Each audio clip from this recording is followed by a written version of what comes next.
أعوذ بالله من الشيطان الرجيم بسم الله الرحمن الرحيم والصلاة والسلام على أشرف الأنبياء وأعز المرسلين حبيب إله العالمين أبي القاسم المصطفى محمد اللهم صل على محمد وعلى محمد وعلى آل بيته الطيبين الطاهرين المنتجبين واللعن الدائم على أعدائهم أجمعين من الآن إلى قيام يوم الدين آمين رب العالمين.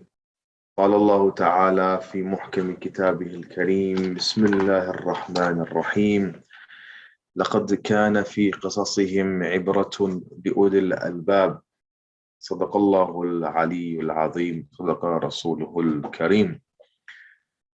Bless this majlis inshallah with a salawat upon Muhammad wa ali Muhammad.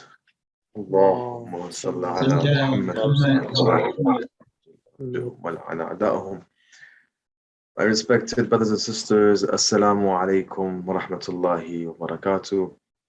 I pray that Allah subhanahu wa ta'ala accepts our fast during the days and our qiyam and our prayer during the nights. Alhamdulillah, during these holy and sacred months of Shahr Ramadan, as they go very fast. The days are going by very fast, and the blessings, inshallah, we're able to take advantage of these perks. And as the brother Amir said, and as brother Hussain has said, and we try to tell you, if you are able to, there's no force here, la ikrah, there is no compulsion here. If you can try to keep this interactive, inshallah, the best we can. I'm trying my best. Today I changed my background to Karbala, I'm trying to go everywhere. These are actually all pictures that I've taken myself. So, it's more of me plugging things in, I'm plugging in my film photography. But like I said, by all means, please use the chat and please, if there's anything in needs of clarification, and that way we're able to benefit, inshallah. So our journey has been, inshallah, a blissful journey. I pray that we are benefiting bidnillahi ta'ala.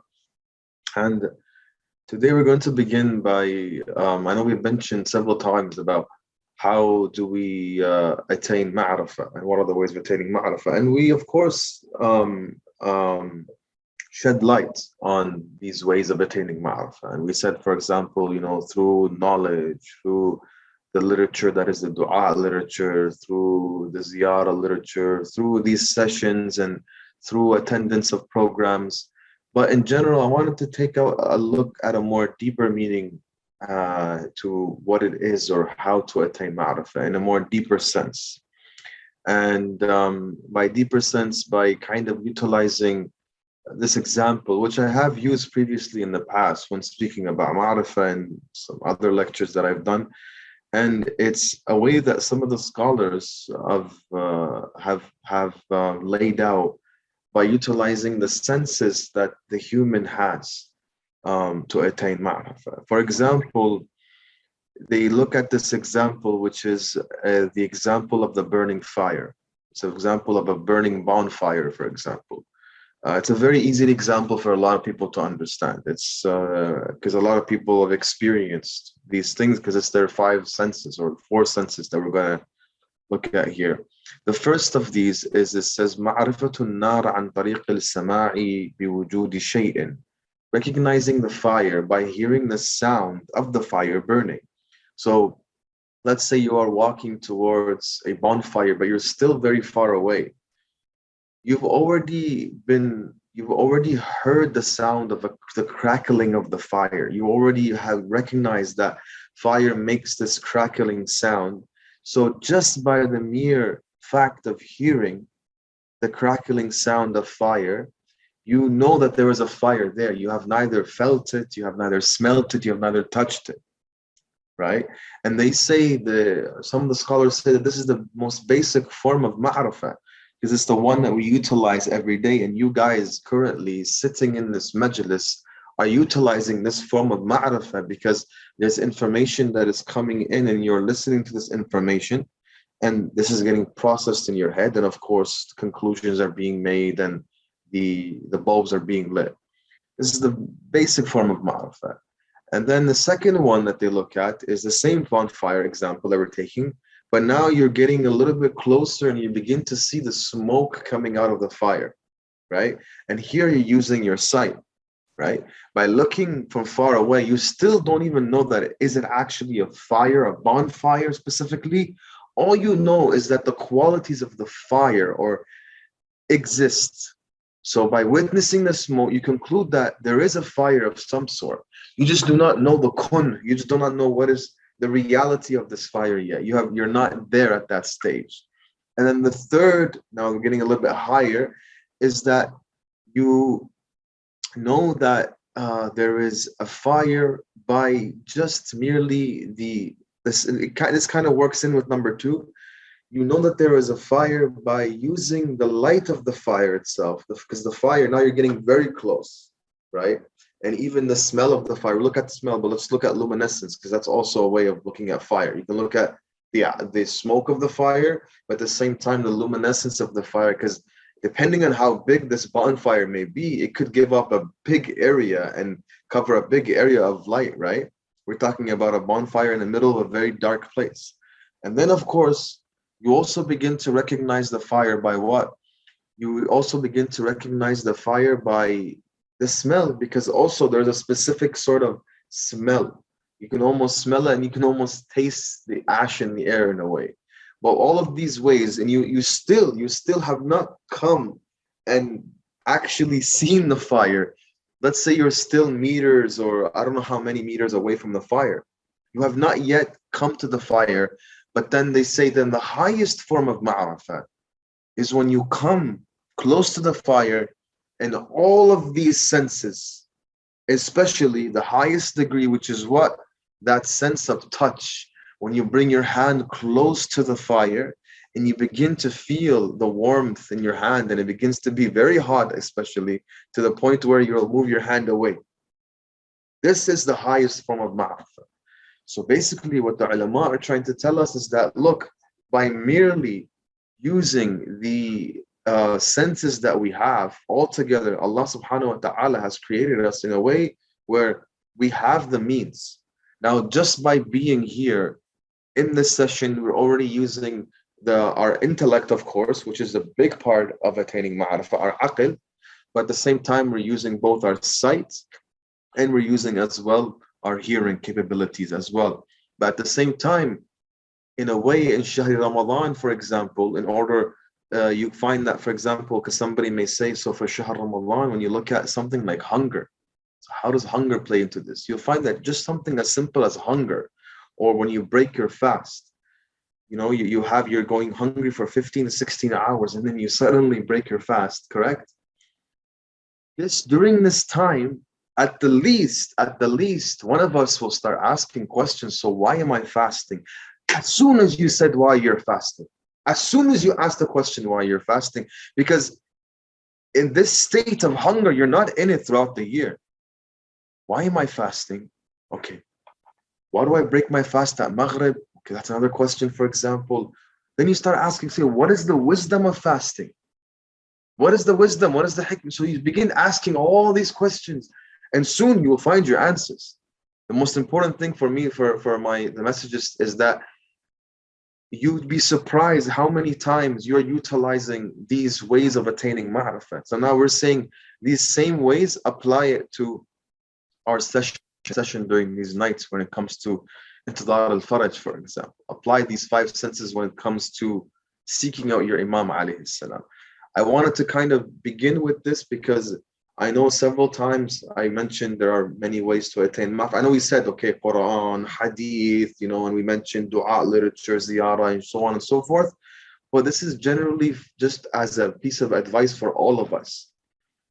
Always try in that moment of time when you're doing a sort of ibadah or anything, any act that is between you and Allah subhanahu wa ta'ala, or between you and the Imam alayhi salam, try to picture it at that one moment in time and say, look, what senses here am I utilizing, and what am I doing? Ask yourself. It's okay to ask yourself that question. It's okay to ask, why am I fasting?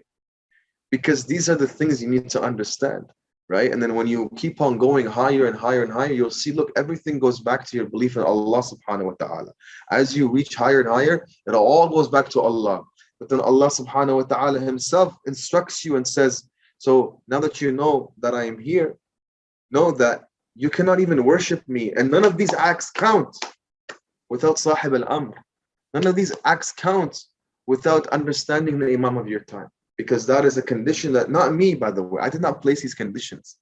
This is a condition placed by Allah subhanahu wa ta'ala as set out through the Holy Quran and as set out through the Sunnah of Rasulullah and the Ahadith of Al-Muhammad alayhi salam. Sallu ala Muhammadin wa ali اللهم صل على محمد وآل محمد. Thank you very much.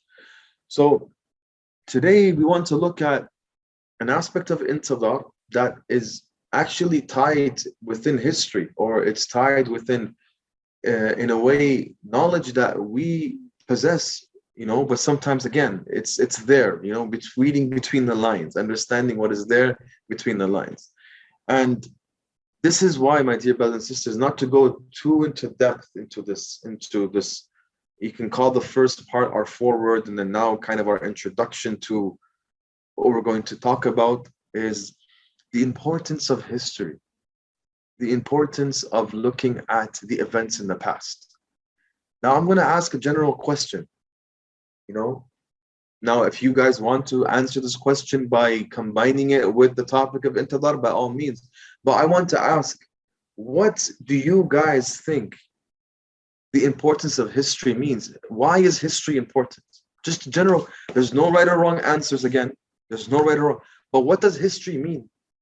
Either you want to talk about it or answer it concerning the topic at hand, or just in general, what do you know from your school, from your education, from the majalis you've attended? What does history mean to you? Or why is history important? Either one of those questions. If you want to take a stab at it, anybody wants to take a stab at it. See people moving, that's good. I know people are moving, so something is happening. I hope they're paying attention. تفضل سيدنا. Sayyid Murtada, please. Assalamu alaikum. Assalam. What I perceive history to be is it's what makes up the future. So if it were not to happen in history, it wasn't going to happen in the present or the future. It made up the present and the future. Ahsan. And that is basically what history actually really is that history does actually shape our future. And you'd be surprised, because when it comes to Imam al-Mahdi, and see, this is why I want to get to that. Like, I like the answer, because this is what I want to get to. Because when it comes to Imam al-Mahdi and Muntazar, you would be surprised how a lot of things in the past are going to come back in the future, but they're going to come back tenfold and even more scarier as they were during the time of Rasulullah. For example, the narrations of Al-Muhammad tell us when Imam al-Mahdi al-Muntazar, and this is very, very sad, that when he comes, Ruhilahu al-Fida, he will face a jahiliyyah.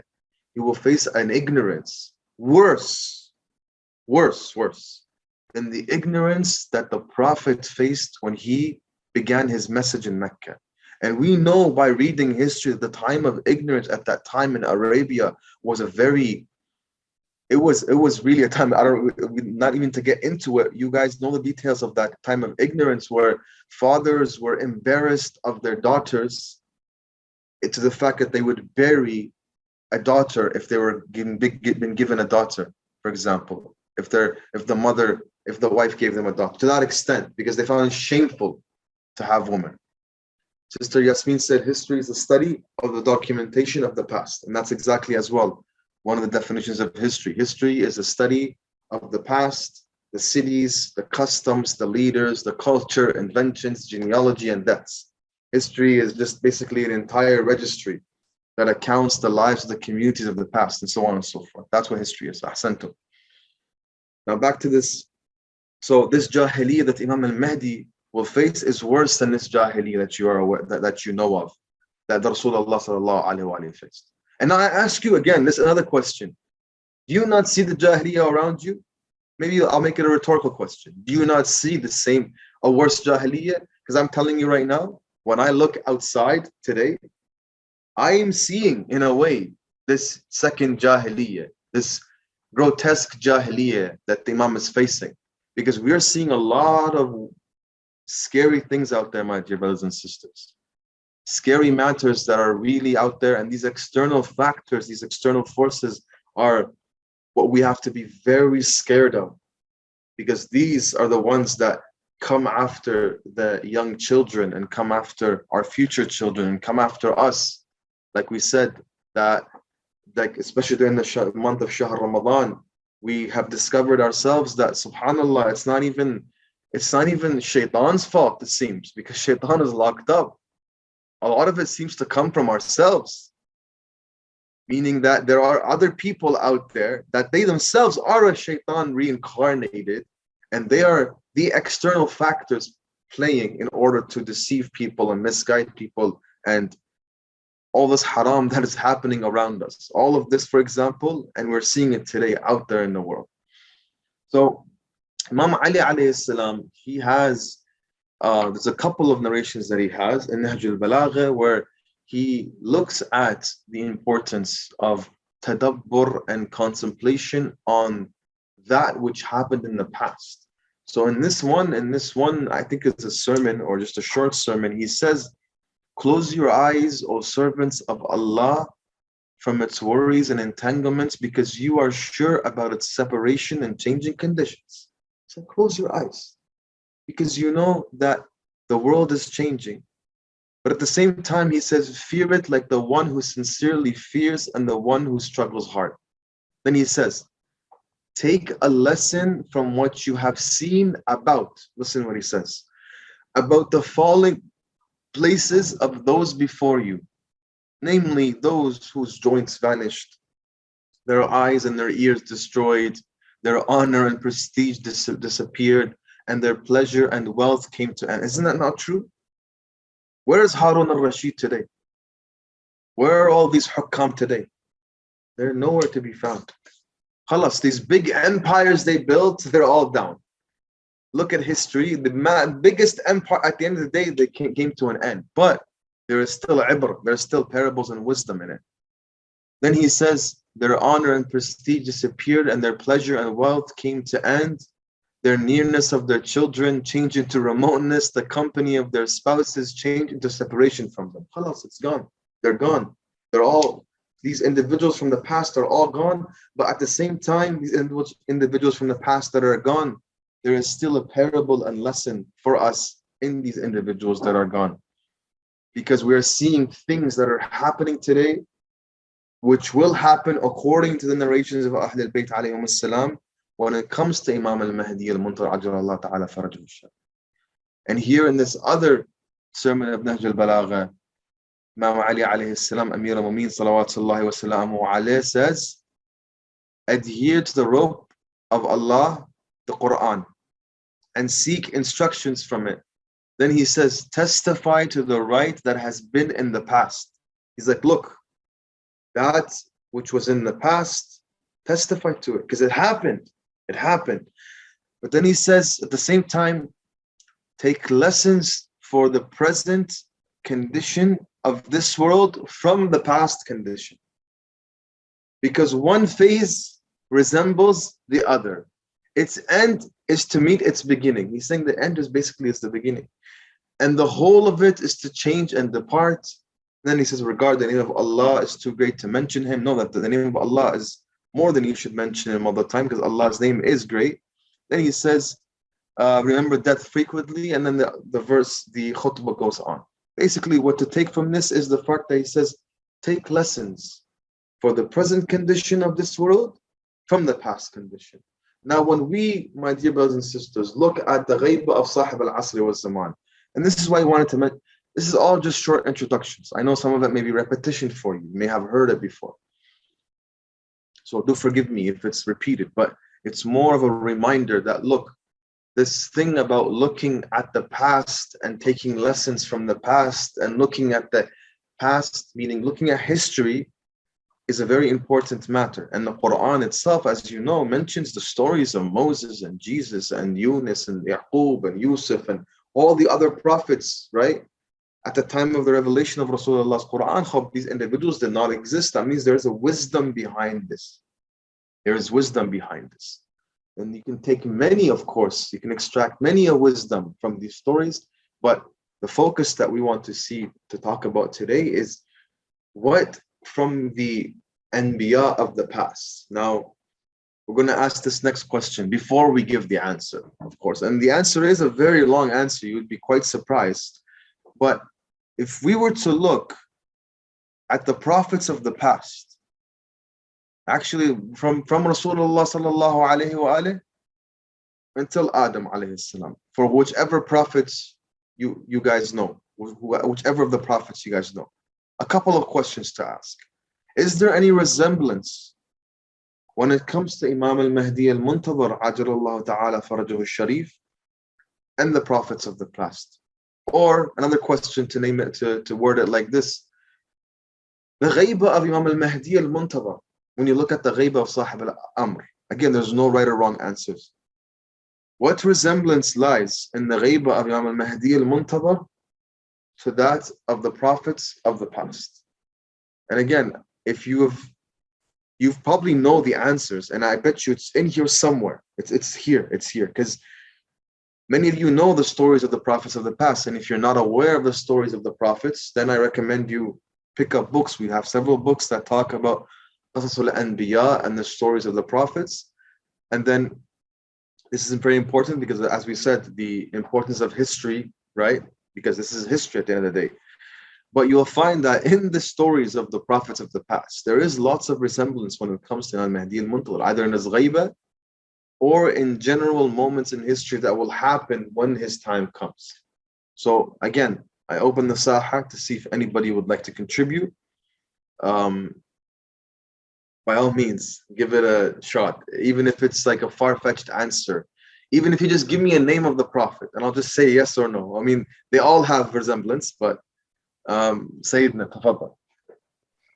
The two prophets that came to my mind was Prophet Musa and Prophet Yunus, because they both had a type of occultation. Prophet Musa went and left Bani Israel, and Prophet Yunus was inside the whale. That's an example. I'm pretty sure you guys were aware of the stories of Musa alayhi salam and the stories of Yunus ibn Matta alayhi salam.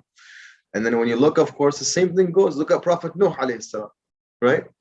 When you look at Prophet Nuh, same incident. It wasn't until a specific moment, 1,000 or something years, into his nubuwah, where Allah told him, now is the time for you to preach, right?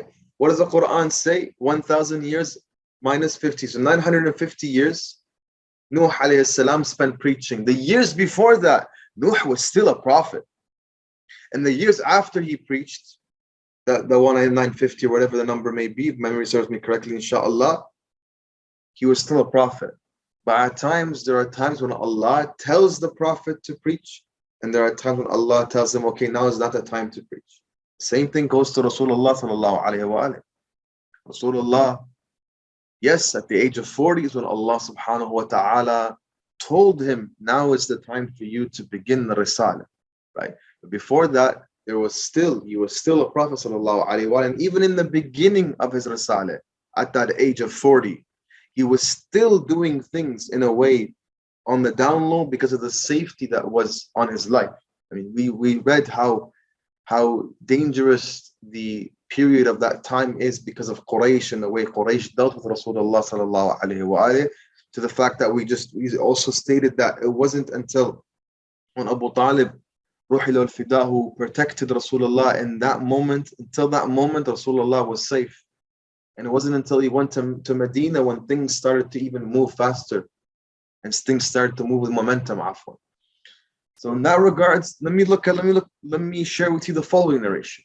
Following narration is a narration that is narrated in Kamaluddin of Shaykhuna as-Saduq, and you'll find various versions of it, and smaller and shorter, also in the books of Al-Ghaiba of Shaykh al-Tusi and Ghaiba of Shaykh al-Nu'mani and many other books of Hadith. A companion of the Imam, Muhammad ibn Muslim, he comes to Al-Imam Abu Ja'far Muhammad al-Baqir, meaning Imam al-Baqir alayhi salam. And he comes to him with the intention to ask him about the Imam alayhi salam. So he says, I came to His Eminence, Abu Ja'far, Muhammad ibn Ali al-Baqir, right? In order to ask him about Al-Mahdi bin Ali Muhammad, right? His Eminence, he says, initiated me with the matter. He knew what I was going to ask him about. Right away, he said, O Muhammad ibn Muslim, in the riser of Al-Muhammad, the one who will rise for Al-Muhammad, are similarities to 5 prophets. And by the way, these are, when you look at the narrations, of course, sometimes they mention 5 prophets or 4 prophets. These 5 that are mentioned, just because the Imam here mentions 5, it does not mean that there are other similarities that exist outside these 5. These are the kind of 5 prophets that are mentioned because of their ghaiba, or the situation is very much resembling that of Al-Mahdi al-Muntazar. But I recommend, and I sent the link of Mikyal al-Makarim, the book, the PDF of Mikyal al-Makarim in English translation, in the letter Qaf under where he I think the 4th or 5th chapter, where Al-Asfahani says, and under this chapter, these are the scenarios or the ahadith in which it is obligatory upon us to pray for our Imam. In the letter Qaf, of course, he begins to talk about the different resemblance that Imam al-Mahdi has towards different prophets. And I believe here, right in front of me here, he has mentioned more than 1, 2, 3, 4, 5, 6, like Adam, Habil, Shaykh, Nuh, Idris, Hud, Salih, Ibrahim, Ismail, Lut, Yusuf, Khidr, all the way into Rasulullah sallallahu alayhi wa alayhi. And he even mentions his resemblance to Rasulullah, Imam Ali, and Imam Hussain alayhi salam. Right? But for these that I'm going to narrate to you right now, it's specific because it seems that Allahu A'lam, the wisdom is with Allah subhanahu wa ta'ala. I don't have the answer, but all I can say is that it is possible that these 5 prophets that Imam al-Baqir alayhi salam mentions are a specific case because of their situation, their ghaiba, and so on and so forth. So he says there are similarities to 5 prophets: Yunus, Yusuf ibn Yaqub, Musa alayhi salam, Isa, and Muhammad sallallahu alayhi wa alihi wa sallam. Allahumma salli ala Muhammad wa ali Muhammad. Then he begins, salawatullahi wa salamu alayhi. Then he begins to explain each and every one of these. So he says, as for the Shabah min Yunus ibn Matta, his return from occultation as a young man, though being advanced in age. That's one of the things that happened with Prophet Yunus, that he returned after a long period of time. He technically is older, but he returned as a younger man, right? The same thing goes with Sahib al-Amr, Ruhillahu al-Fita. Next is his similarity to Yusuf. And Imam al-Mahdi has lots of similarities when it comes to Prophet Yusuf. The next time you read Surah Yusuf, I need you to pay very close attention. Or when you read the story of Yusuf in general, or the Surah Yusuf in the Holy Quran, because there is a lot of similarities when it comes to Yusuf alayhi salam. In essence, here the Imam says, his similarity to Yusuf alayhi salam is his occultation from the special people and general public, and remaining concealed from the brothers, and the becoming difficult of the matter on his father. You guys are aware of this, correct? Yusuf was a prophet, but his amr of being a prophet was concealed from the general public, from concealed even from those his own close brothers, right? Until that time came when he revealed to them that he was a prophet. He spent time, right, in Egypt for the long period of time without anybody knowing he was a prophet, but he was still a prophet. He was in ghaiba. And that is why when we look at the definition of ghaiba, my dear brothers and sisters, do not look at ghaiba as somebody who was hidden. Ghaiba is not hidden. It is more like the brother said a couple of days ago, and then we mentioned, sometimes it is that which is right there in front of us, but we cannot see it because we are shrouded in that sin. There is a sin, a layer of sin between us and the Imam alayhi salam. And then, of course, and the matter becoming difficult in matter of his father, on his father Yaqub, as you're aware, because and Yusuf alayhi salam was very far away, was not that far away from Yaqub, and his father was still in distress, even though he was very close to him. Next one is his similarity to Musa alayhi salam. This is also a very, very interesting one, his similarity to Musa alayhi salam. His similarity to Musa is always being in fear and the prolongation of occultation. His birth hidden, his birth was hidden. As you know, the birth of Musa alayhi salam was hidden because of Fir'aun. The same thing goes when the birth of Imam al-Mahdi al-Muntar was also hidden because of who? Because of the Abbasis at that period of time. Even the same thing that happened, meaning the characteristics of pregnancy on the mother of Musa and the mother of Sayyidina Narjis alayhi afdal salatu wa tamma salam, were also not seen on both cases. That is from the favor and grace and protection of Allah subhanahu wa ta'ala upon the prophets and upon the Imam alayhi salam. And they both carry this khisla, this characteristic. His hidden birth and the exhaustion of his followers after him from the excessive torments and tribulations that they suffered, until the Almighty permitted him to appear and helped and assisted him against his enemies. Because as you are aware, the Shia, the vulnerable Shia, us still today, we are in that state, right? And we are all awaiting for the Faraj, all anticipating the Faraj. So in a way, the same way the followers of Moses was anticipating the arrival of Moses by Allah's help, the same way as well, we are also anticipating the arrival of Imam al-Mahdi al-Muntar Ajalallahu Ta'ala Farajuh al-Sharif. Similarity to Isa, this is also a very beautiful one. He says, as for his similarity to Isa alayhi salam, Ruh Allah, controversy regarding him, as in such a group says that he is born, and the group says he is dead. And some people allege he is killed and no more. Until today, we've had this discussion since the Imam was born in the year 255 after Hijrah until today, right? People say, okay, is he born? Is he not born? Or is he killed? Okay, maybe he's not born yet.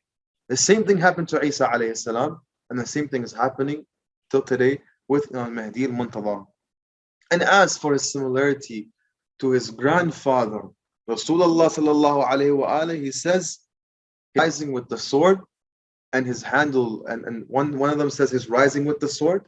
Another narration in the same different manuscript says that his hand will pull on the sword, meaning he will be taking armed struggle and exterminating the enemies of Allah and the prophets, the enemies of Allah and the Prophet, the same way, and the tyrants and oppressors, and he should be helped with the sword, and in no flag shall be hoisted over him. Same way Rasulullah during his time when he had to rise up in that matter, Mahdi al-Muntar Ajalallahu Ta'ala Farajuh al-Sharif also had to rise up in that matter.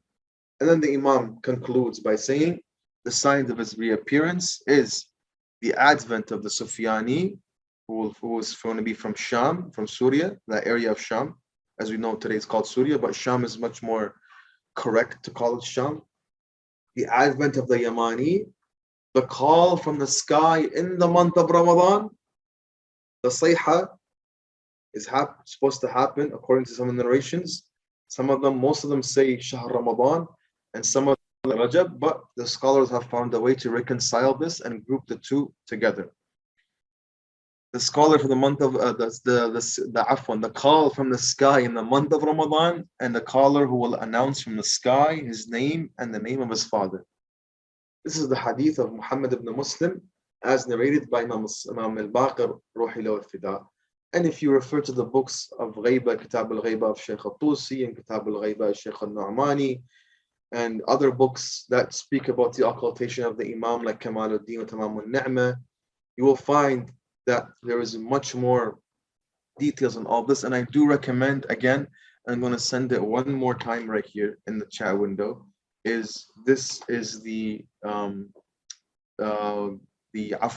book Bakyal al-Makarim fi Fadl al-Du'a Mawlana al-Mahdi al-Qa'im sallallahu alayhi wa sallam. And if you go to that same volume 1, and if you go to the letter Qaf, which should be under, according to this chapter, part 4, you can read his resemblances to all of the prophets and in more detail. For example, in my 30 minutes that we have here, 30, I don't want to, there's so much information, and I very much do apologize. But at the same time, we can only look at foundations here. And then when it comes to the details on the foundation, my dear brothers and sisters, I do recommend to please go to the text here.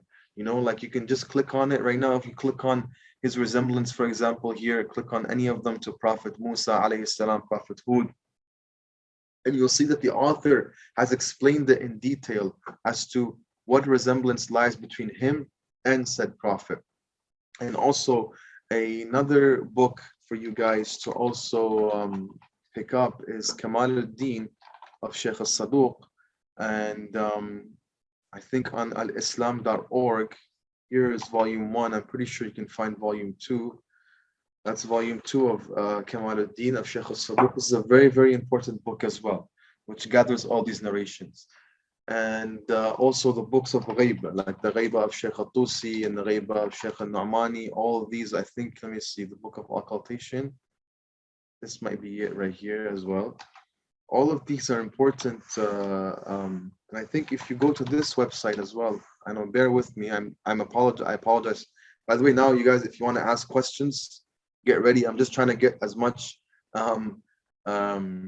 sources as I can for you, so I can give you this so you guys can benefit.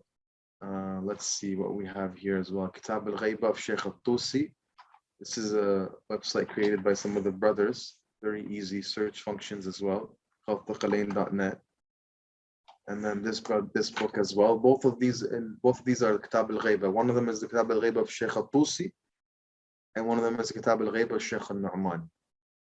These are all books that I do highly recommend that the brothers, but I do, if anything, out of all these books, I recommend you go straight to Mikyal al-Makarim, because sometimes it might be overbearing to go through a hadith, and you might need somebody to explain, a teacher, somebody to go through, and sometimes the translations are not the best in the whole world, so it might be confusing. But if you go to that first link that I said, the one that says the one from al-Hassanain.org, that one, and like I said, that one, and then go straight to the letter Qaf, and then go to the resemblance of Adam, for example, and then just read through it, or just pick one of the. If I were to give you guys an assignment, right? Okay, I'm going to give you guys an assignment. Okay, I'm going to end with this. I apologize, Brother Hassan, Brother Amir, for taking too much of the time, but I'm going to give an assignment, right? And that assignment is, and you don't have to even show me your homework, because when I'm going to give you an assignment, and I'm going to let you deal with it with Muhammad Sahaba Zaman. It's not going to be with me. It's not for me, right? It's just for you. So my assignment to you is that going through Mikyal al-Makarim, pick one of the prophets and try to read, or at least try to understand one characteristic of resemblance between that prophet and between Imam al-Mahdi al-Muntadhar. Try to do that. Try to pick at least one prophet a week, for example, from now, and until you, I know you guys are very busy, but until you go through all the prophets, and if you can as well, make it an effort to see if you can actually go through this book of Mikyal al-Makarim, because the reason behind this book that the author wrote is for us to get close to the Imam alayhi salam. Right? That is the goal behind the publication of this book, is for us to find ways to pray to the Imam.